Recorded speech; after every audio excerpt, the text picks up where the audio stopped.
नमस्कार दोस्तों, स्वागत है आपका अपने चैनल पॉलिटिकल साइंस जोन में। आज की इस वीडियो में हम बात करेंगे जेरेमी बेंथम के कुछ मोस्ट इंपॉर्टेंट एमसीक्यू की, जिसमें प्रीवियस ईयर क्वेश्चन भी इंक्लूडेड है।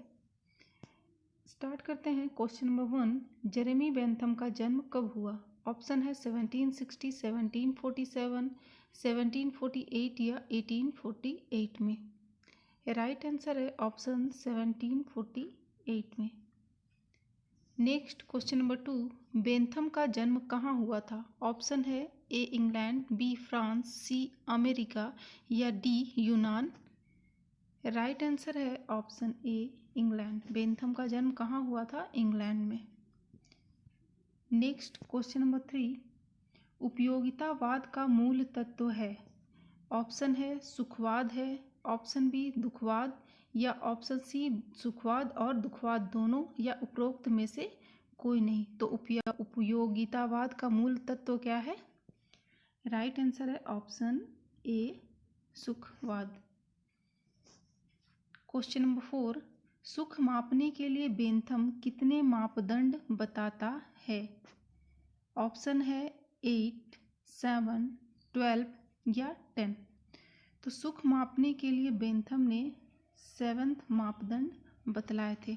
7 मापदंड कौन कौन से हैं? एक है तीव्रता, अवधि, निश्चितता, निकटता अथवा दूरता, जनन शक्ति, विशुद्धता और विस्तार। ये जो 7 मापदंड हैं ये सुख मापने के लिए बेंथम ने बतलाए हैं। नेक्स्ट क्वेश्चन नंबर 5, बेंथम सुख व दुख को मापने के लिए किस पद्धति को अपनाता है?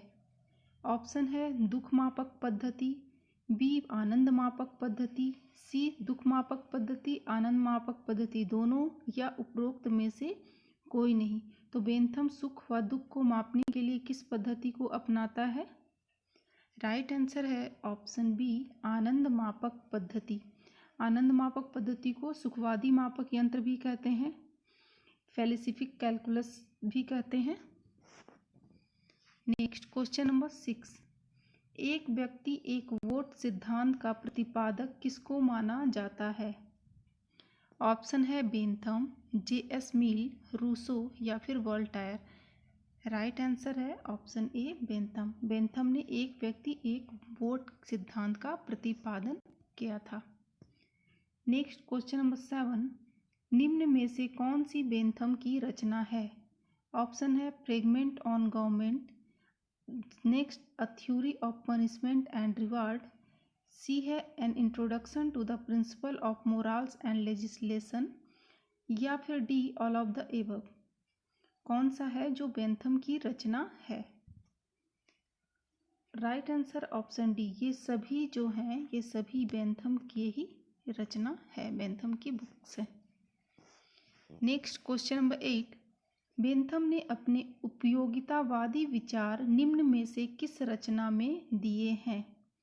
ऑप्शन है a relation of evidence, B an introduction of the principle of moral and legislation, option C principle of international law या D none of the above. तो बेंथम ने उपयोगितावाद विचार किस रचना में दिए हुए हैं? उन्होंने किस रचना में दिया है उपयोगितावाद का विचार? राइट आंसर है option B an introduction of the principle of moral and legislation में उन्होंने उपयोगितावाद विचार की चर्चा की है। नेक्स्ट क्वेश्चन नंबर 9, सार्वजनिक कल्याण विधायक का ध्येय होना चाहिए, ये किसने कहा? ऑप्शन है हॉब्स, प्लेटो, मार्क्स या बेंथम। राइट आंसर है option D Bentham.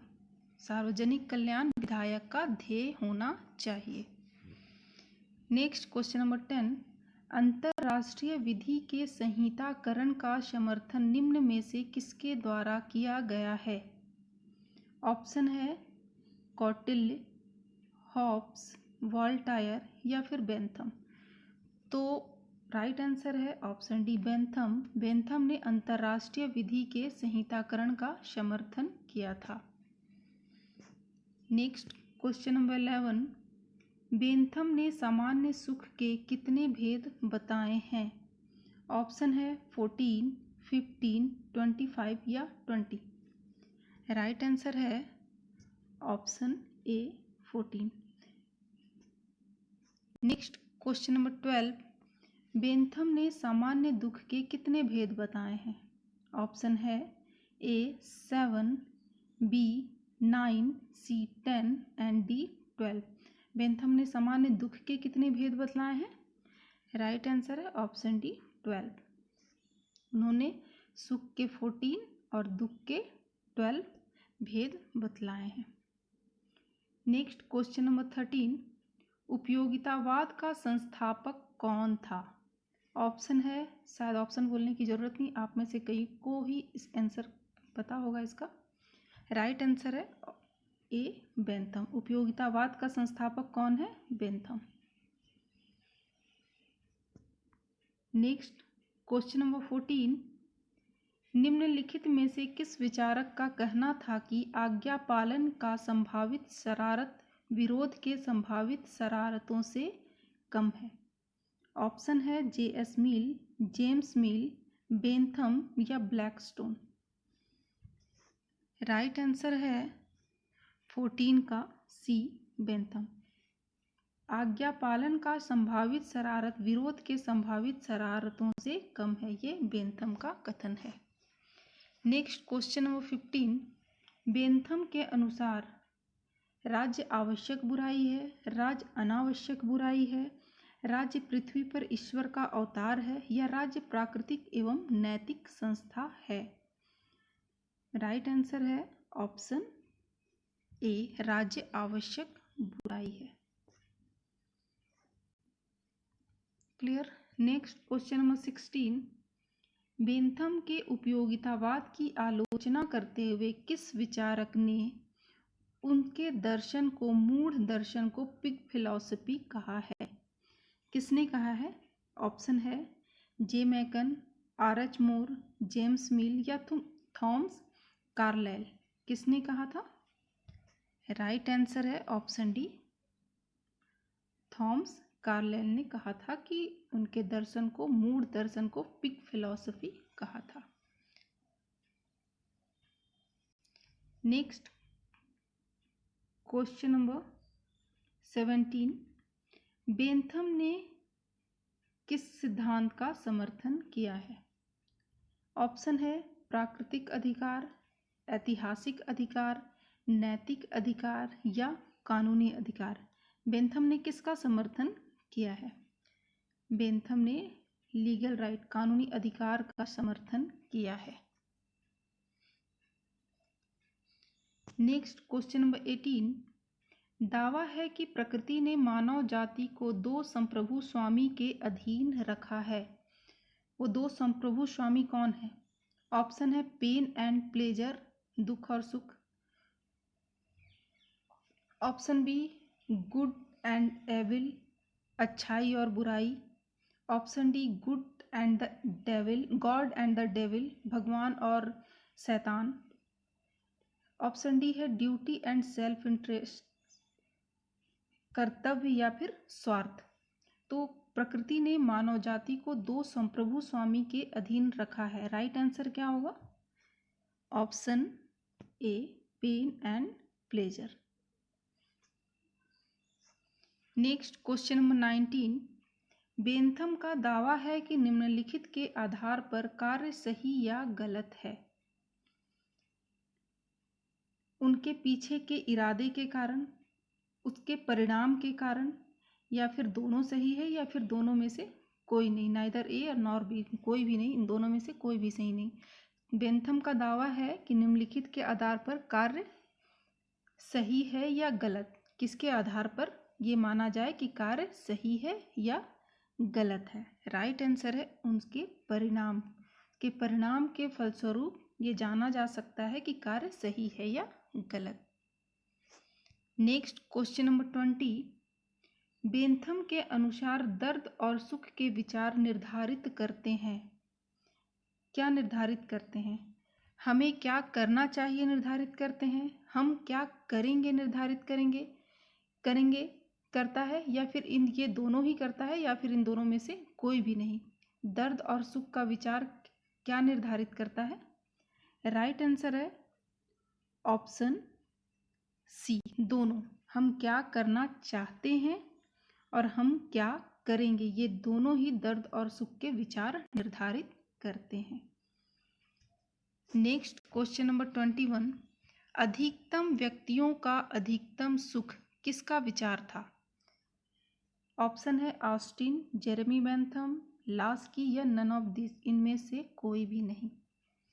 Right answer है ऑप्शन बी बेंथम। अधिकतम व्यक्तियों का अधिकतम सुख किसका विचार है? जेरेमी बेंथम का। क्वेश्चन नंबर 22, बेंथम का दावा है कि उपयोगितावादी गणना ऑप्शन है प्रत्येक क्रिया से पहले किया जाना चाहिए, ऑप्शन बी प्रत्येक क्रिया से पहले प्रदर्शन करने की आवश्यकता नहीं है लेकिन हमेशा ध्यान में रखा जाना चाहिए, या ऑप्शन सी केवल एक औपचारिक उपकरण है और अव्यवहारिक अनुप्रयोग नहीं, या ऑप्शन डी मौलिक रूप से त्रुटिपूर्ण है। क्या है उपयोगितावादी गणना? राइट आंसर है ऑप्शन बी।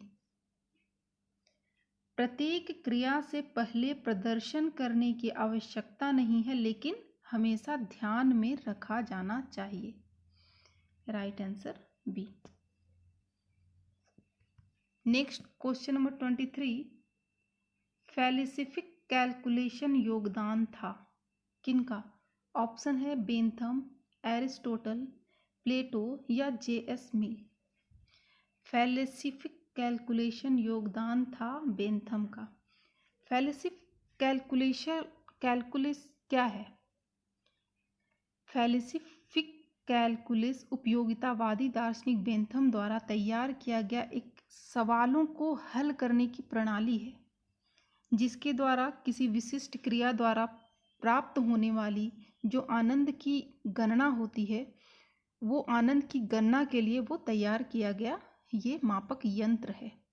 बेंथम का मानना था कि किसी कार्य को सही या गलत होना उस कार्य के द्वारा उत्पन्न सुख या दुख की मात्रा से होता है और इसी चीज़ की गणना करने के लिए फैलिसिफिक कैलकुलेशन का प्रयोग किया गया था बेंथम के द्वारा। नेक्स्ट क्वेश्चन नंबर 24, बेंथम के विचारों से संबंधित नहीं है। ऑप्शन है जेल सुधार, ऑप्शन बी विधियों का संहिताकरण, सी न्याय व्यवस्था में सुधार या अतिरिक्त मूल्य का सिद्धांत। बेंथम के विचारों से क्या संबंधित नहीं है? राइट आंसर है ऑप्शन डी अतिरिक्त मूल्य का सिद्धांत। जेल सुधार की बात बेंथम ने की थी, विधियों का संहिताकरण बेंथम ने किया था, न्याय व्यवस्था में सुधार की बात भी उन्होंने की थी, लेकिन अतिरिक्त मूल्य के सिद्धांत की बात उन्होंने नहीं की बल्कि ये कार्ल मार्क्स ने किया था। नेक्स्ट क्वेश्चन नंबर 25, बेंथम के जेल डिजाइन का क्या नाम है? ऑप्शन है पैनकेक हाउस, ऑप्शन बी कैदी घर, ऑप्शन सी पैनोप्टिकॉन हाउस या D the punishment house. Bentham के जेल डिजाइन का क्या नाम है?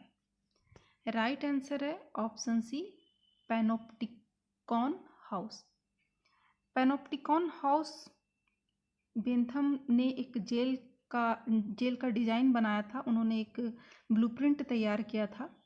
पहले मैं बता दूं, यहाँ पैनोप्टिकीन में पन जो है उसका अर्थ होता है कैदी और ऑप्टिकॉन का मतलब होता है कैदियों पर नज़र रखने वाला, निगरानी करता। बेंथम जो है उन्होंने एक ऐसे जेल का ब्लूप्रिंट तैयार किया था, ऐसे गोलाकार इमारत वो बनाना चाहते थे जिसके बीच में वो टावर बनाना चाहते थे जिससे कि कैदियों पर नज़र रखा जा सके और उसमें चाहते थे कि उसमें जो रोशनी हो उस पूरी रहे, पूरी रोशनी की व्यवस्था हो ताकि वो टावर से सभी कैदियों पर बराबर नज़र रख सके और कैदियों को पता भी नहीं चले कि उन पर नज़र रखा जा रहा है। तो ये उनका था पैनोप्टिकॉन हाउस जो उन्होंने जेल डिज़ाइन का नाम रखा था। आई होप फ्रेंड आपको मेरी वीडियोस पसंद आई होगी तो लाइक सब्सक्राइब करना ना भूलें। मिलते हैं नेक्स्ट वीडियो में, तब तक के लिए धन्यवाद।